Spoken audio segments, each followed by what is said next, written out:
Sunbury, home of the Ashes, the burnt soul of English cricket. It's a place close to where Harry Houdini, the famed American escapologist, took to the air in possibly the first ever powered flight in Australia. A town on the northwestern fringes of Melbourne's urban sprawl, where a little-known rock group told a hostile crowd in 1974 that upon their return, they would be the biggest band in the world. These are well-known stories, both loved and celebrated by local people.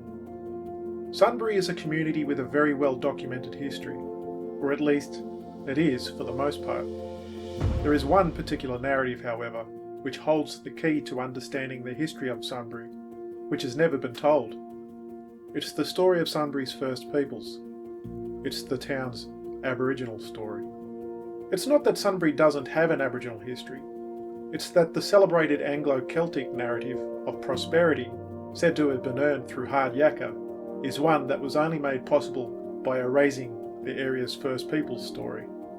Today, when I walk around Sunbury, I see signs of a rich and important history all around me. It's a history strewn across the trails I walk on, etched into the trees, and carved into the ground itself. These signs tell the story of the area's first inhabitants over a period of tens of thousands of years. For most locals, these are barely acknowledged fragments of the past, which belongs to a story which remains hidden in plain sight, unable to point to an inconvenient and desperately uncomfortable truth. They are signs, however, that once seen can never be unseen. These are our connection to deep time, to a history that reaches many thousands of years into the past, rather than just a mere blink of an eye. When Europeans arrived in the lands of the Woiwurrung speaking peoples, they moved quickly, haphazardly dismantling a way of life that had been adhered to for over 65,000 years, or 2,800 generations. The Woiwurrung were made up of 6 clans, whose territory stretched from the Yarra Ranges in the east to Macedon in the west. They lived and continued to live in harmony with their immediate neighbours, the Bunwurrung, Tangwurrung and Woiwurrung. Together, they shared the same culture and are known as the Kulin. Among the Woiwurrung, Sunbury was home to the Murrumbullock clan.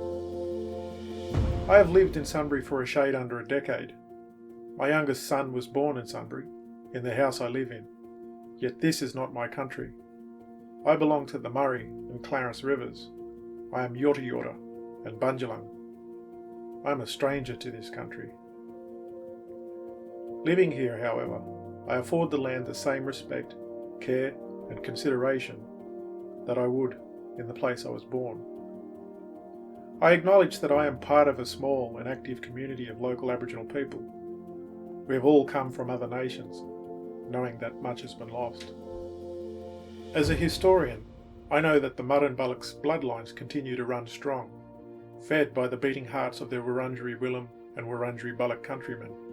But it is the task of those clans and those who have come from elsewhere, like myself, who now call Sunbury home, to honour that history and truth. Asking questions is critical. Acknowledging that disease did not erase an entire people, nor was it that they were forced to live elsewhere. We must ask questions. We must accept the truth, despite our discomfort.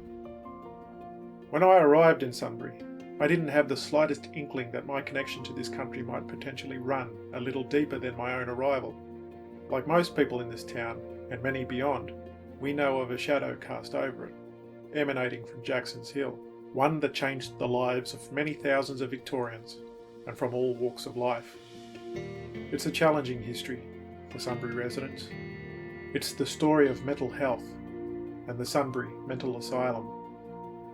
Among the many who passed through its doors and were laid to rest in Sunbury Cemetery is my great-uncle, my great-grandfather's brother.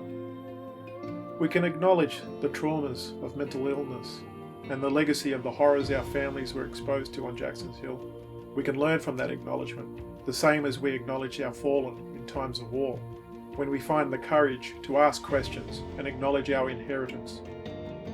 Sometimes we find joy and stories of hope, and sometimes we find pain and rivers that ran red.